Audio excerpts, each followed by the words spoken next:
So for this one, we're going to have a look at this idea about how you can add files to a OneNote. So here we have this little box here, and this is just a guide where we want the work to go. And so I kind of suggest testing this with something maybe like with a Word document or PowerPoint or something along those lines. So what we want to do is click inside this green box. And as long as we've clicked insert here, our next option along after table is a file. So if we click on file, it's going to open up the browser or the Explorer here inside Windows. So I'm just going to go to where I've saved this document. I'm going to click on Documents, and I've saved it as OneNote, so this Word document, and then I'm just going to click to open. Now you come up with these options.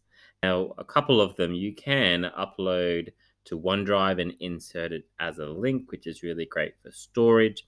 We have this option here to insert as attachment, and then we're going to have a look at the printout one in a different video. But for this one, we're going to add it as an attachment. So we click, and then what we'll notice is that this little file here will add in.